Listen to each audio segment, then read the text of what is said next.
anti-poverty platform thought that it would be helpful that we also address the whole topic of slavery and emancipation with, as a next connotation, the possibility of reparations.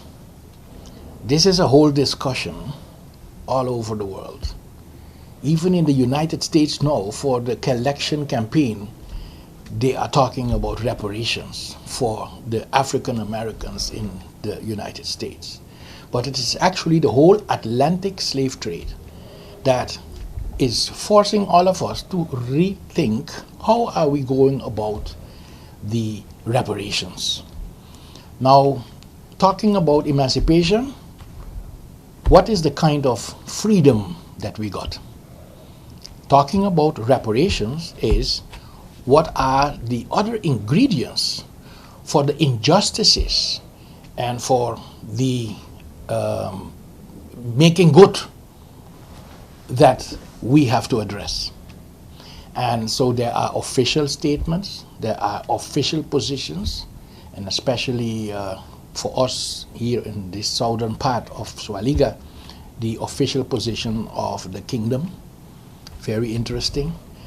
Just today, the municipality of Amsterdam is the first municipality that decided to introduce next year an apology for slavery. And how important these statements are, these positions are, will be presented in the event of Thursday coming. For the event, we have asked panelists to assist us. The first panelist, sitting right next to me, will be Dr. Kamona Baez. He is not only president of the university, he is also a scholar. And he as University of St. Martin has been very helpful to address this whole issue of racism and colonialism. For a few years they have already participated in regional conferences.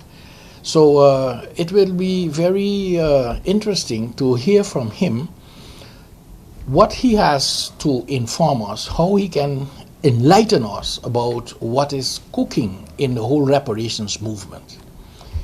I know for sure that he will highlight what is happening in the Caribbean. The CARICOM is addressing this issue, the governments of the Caribbean. He will for sure address what is happening in the European Union at the moment, where they also have addressed a very important resolution that he will be addressing, and what is there in it for us. So as the first panelist, he will actually set the stage for a serious reflection on what it is that we can take away from this. I can already highlight for you that we have a serious budget debate going on now in Parliament. We have some serious statements that were made today about the debt that every one of us had without knowing who owes who is one of the questions that will be addressed when we reflect upon slavery and reparations. St. Martin Anti-Poverty Platform for taking on this initiative. I think the purpose of this event is to initiate a dialogue, an island-wide dialogue about the case for reparations. Years ago, there were a few activists and a few scholars who began talking about reparations. I'm talking about 10, 20 years ago, and these have been systematically ignored by governments, local governments, as well as governments in the metropolis and throughout Europe and the United States. But it's very interesting, the Caribbean diaspora in Europe has seen to it that European institutions start recognizing what happens and what is the legacy of slavery And so last March, the European Parliament passed by overwhelming majority resolutions on reparations. Reparations including official apologies from European governments, but also the cancellation of debt for many African societies, African and Caribbean societies, recognizing that discrimination, racial discrimination continues to persist, but also technological transfer, more educational and institutionalizing memory. And so I will on Thursday be looking at the specific cases, the specific documents that now permit us to have an open, without shame, discussion on reparations. To look at it globally, regionally, and then specifically what we have in store for St. Martin.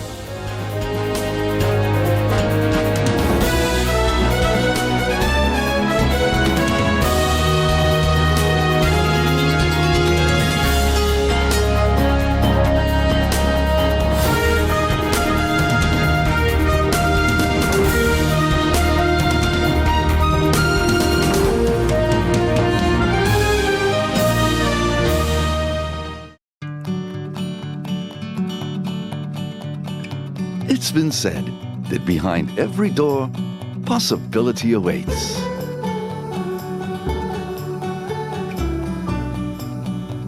How much possibility depends on which door you open first. Every day, we help our customers discover the possibilities in their lives. It all starts with a conversation. Scotiabank. Discover what's possible. GEBE has been faithfully serving the communities of St. Martin, powering your home and our economy. Come rain or shine, our qualified team of professionals are working hard 24 hours a day to provide you and your family with safe, reliable electricity and water. We use the latest technologies and test our products daily to maintain the highest international standards. Our friendly staff is always there to assist you, whether in person, over the phone, or online. We are committed to constantly improving our products and services, making them more efficient, effective, and environmentally friendly to serve you better today and our next generation of clients tomorrow. GEBE, powering a brighter future. Our friend Mega Wadi is here with tips to save you energy. 1. Turn your airco temperature up. 2. Use a ceiling fan instead. 3. Buy energy-saving products. Save some green with NVGEBE.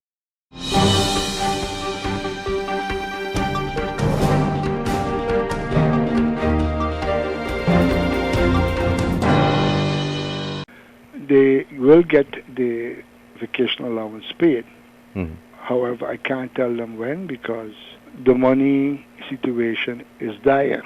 The government, Minister of Education, reduced the annual subsidy by almost 2 million guilders, almost 200,000 guilders a month.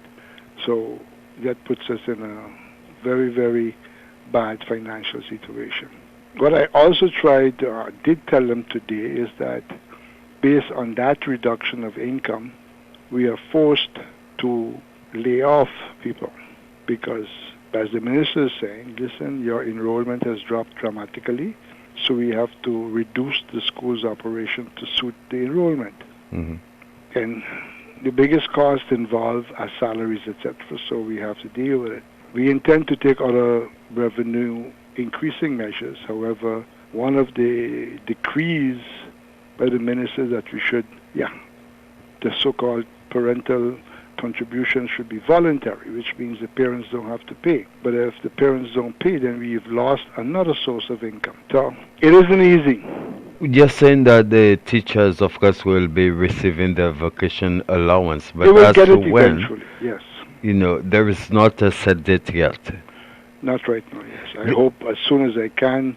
We're juggling monies. You see, we're taking from Peter to pay Paul.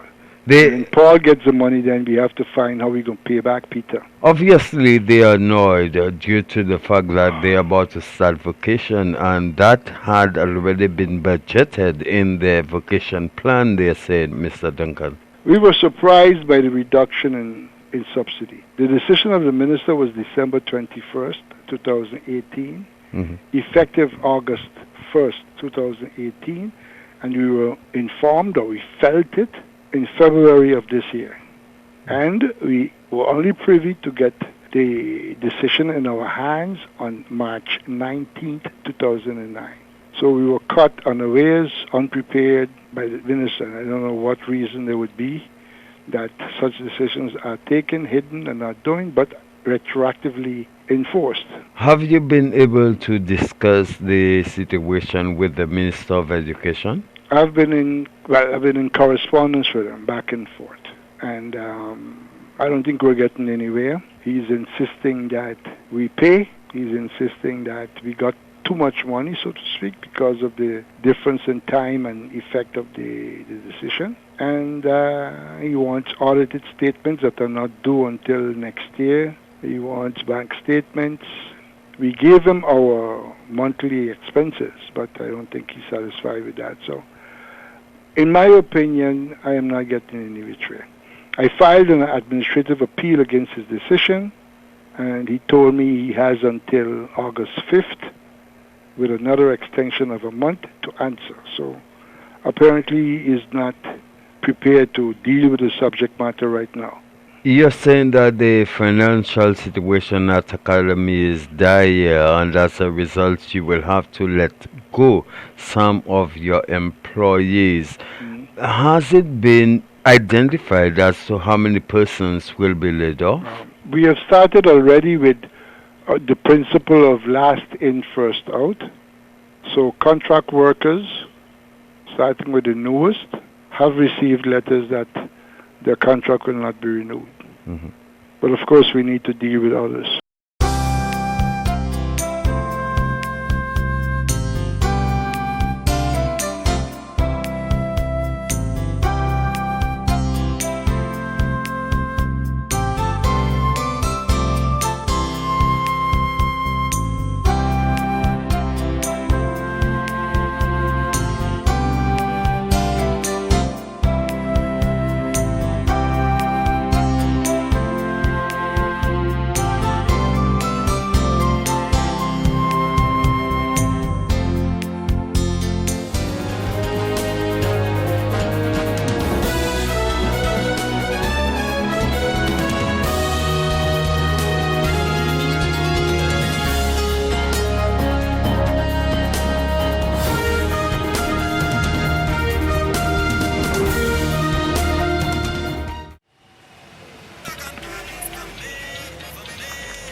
Hey ma, how you doing? You busy?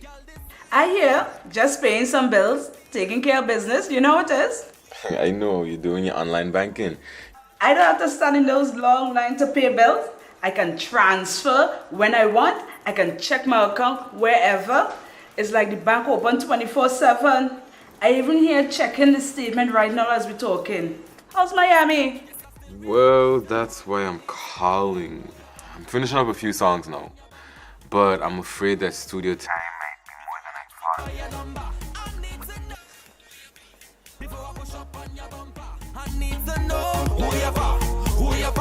thought. And I was wondering if I could get some help with some funds, and I could pay you back as soon as I get back to St. Martin. Let me check my account. How much you need? I think 500 should be enough. I can transfer it to you while online. Direct from me to you. No problem. Great. Thank you so much, Ma. I'll get online with Viv now. Alright, darling. You know who you're for? I need to know who you're for. Contact WIB today for your complete personal online banking experience. Available for all mobile devices. The Wynwood Islands Bank, now your online banking partner in progress. Who you're for.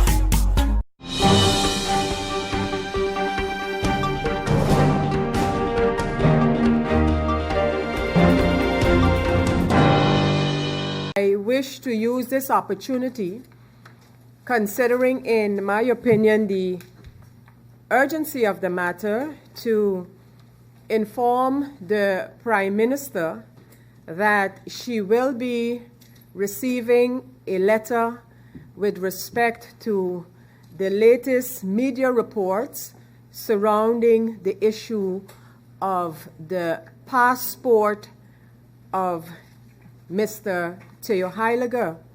The reason I consider this matter so important is because from different reports, it would seem as if the integrity of our passport system in general has been compromised. Whether these reports are true or not, it behooves the government of St. Martin to investigate the exact occurrences surrounding the passport of Mr. Heiliger. The passport, our passport, is the property of the Dutch Kingdom under the European Union. Citizens are holders of these passports. When reports such as those that have surfaced surrounding the passport of Mr. Heiliger surface, again, it behooves the government to investigate, and in this case, I would request that a report to Parliament on the matter be made. As I mentioned, the Prime Minister will be receiving these formal questions because, again, I think it touches the core of our citizenship and our identification that is used to travel to other countries and which should be respected and held in high esteem by those countries. Hence my use of the term, the integrity of our passport system.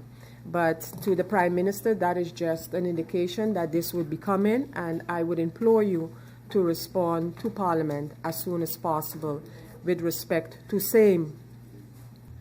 Madam Chair, for the budget 2018, we humbly requested for the handling to be done in an atmosphere of understanding, collaboration, and non-confrontational.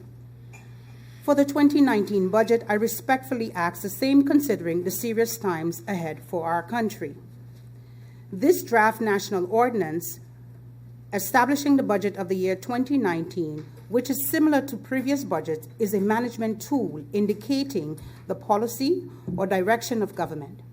In this particular case, the government's approach has been guided under the premise of the governing program 2018-2022, Building a Sustainable St. Martin. This draft national ordinance, during the Central Committee meeting, I provided Parliament with a copy of the year plan of the 2019 Ministry of General Affairs plans, which encompasses to a great extent the activities related to the execution of the governing program. Madam Chair, before I elucidate more on these plans and priorities of the ministry as it relates to Budget 2019 and the National Recovery and Resilience Plan, it is important to note that there is a distinct difference between the draft budget we discussed today and the trust fund, or the projects for the recovery. The funding related to the trust fund, as it is often referred to, is not represented in the country's budget. However, I will give an update later in the presentation. This budget is primarily to fund the operations of government. Government has the responsibility to provide services to the citizens and maintain the day-to-day operations of the organization. In addition, government's apparatus, apart from its daily activities, has to also focus on the prominent portfolio of disaster management and provide support for recovery activities. Madam Chair, my main focus and instruction to the ministry for the fiscal year are to prioritize, maximize our opportunities, and optimize public services. It is important to underscore that in the absence of identified priorities for the ministry, and this goes for all ministries, the organization will not be able to achieve their objectives if financial discipline is not exercised. Therefore, departments are cautioned to monitor their expenditures closely to ascertain that they are in compliance and remain on target in accomplishing intended goals. An important trajectory being undertaken by the ministry relates to the restructuring of several departments, including Fire Department, merging of HR departments, the Department of Interior Affairs and Kingdom Relations, and Facility Services. While we are building and maximizing capacity and improving service levels, we must ensure self-reliance through proper training and empowerment of our civil servants.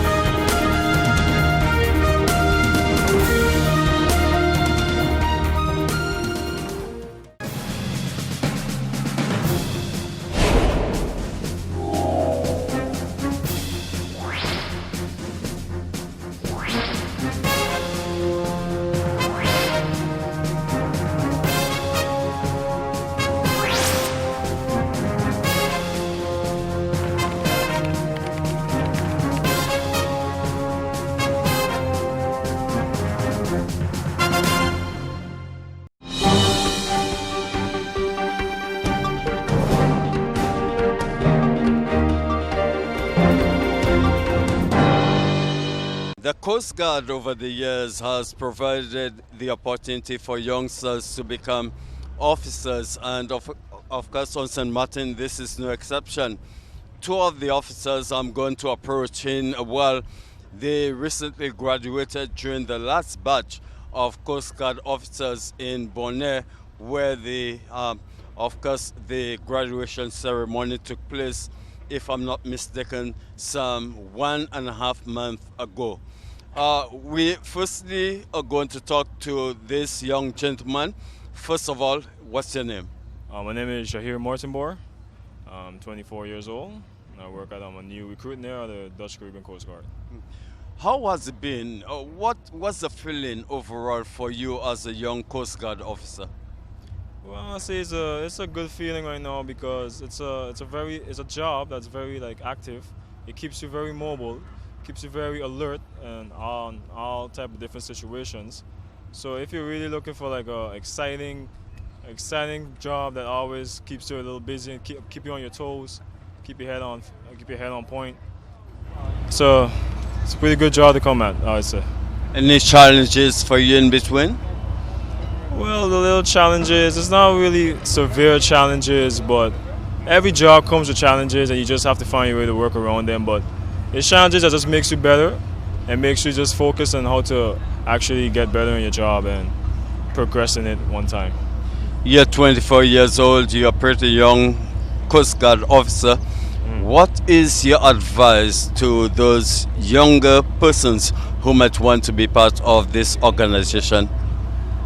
My honest advice would be, the training, it might have its ups and downs, but I would say just keep your head focused, because at the end of the day, it's still a good opportunity you're getting, because in case anything maybe does not work out, you still have yourself as a backup, because of the training that we're actually getting you, it actually helps you out for the future and whatnot. So I'd say just keep your head together, stay strong, and it's a good opportunity though. Discipline, good character will play a major role as well. Exactly, good character, good discipline, initiative, characteristics.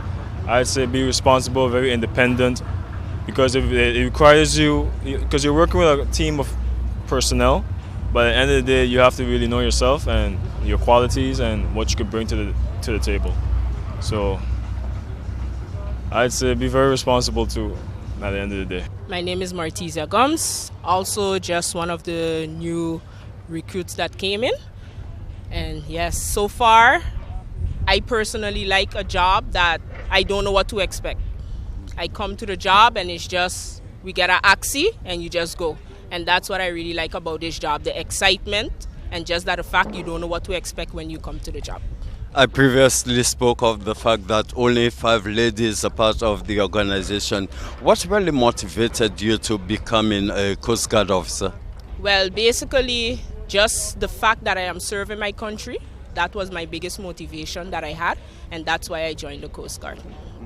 From a female's perspective, what do you say to young ladies who might just want to become who you are today? That's a female officer. Well, I would say don't give up, because on our side as a female, it's very hard. With the physical trainings that we get, it's very tough.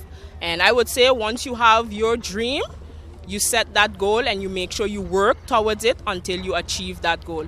And don't let nobody or nothing stop you from achieving the goal that you have planned. Interestingly, you spoke of the difficulties or challenges of the training and what have you. How difficult is difficult for a female going through the process of the training to become an officer? Well, basically, we did have a period where we went through that we call BVAC. So it's basically a time you would just be out in the wild, basically. You sleep out there. And for me, basically, my toughest challenge was just the fact that you just had to get up every morning. You had to run. That was one of my fears that I had to get up every morning and complete my physical exercises. How old are you, Officer Gums? I'm 26 years of age. 26. Any one time going through the training, it crossed your mind that, look, this is not for me, it's time to give up? Yes, a lot of times. A lot of times it happened. And I just kept pushing forward. I had my mother, my family, and my friends that were just encouraging me that, yes, you would get rough times, but you cannot give up. What kind of a support, seeing the fact that you have so many male figures within the organization? What was the level of support coming from them towards you? Well, from my male colleagues, I have Jahid that was always there for me. He would always push me and say, Gums, we all know it's hard, but you have to do it. We all came, it was 3 of us that came from St. Martin, which is Jahid and Lake, and they would always pull me aside and say, Gums, we know it's hard, but we all 3 came here together, and 3 of us is going back home together. And so said, so done. 3 of us went in 2017, and all 3 of us came back in 2019. Motivation pays. Yes, it was.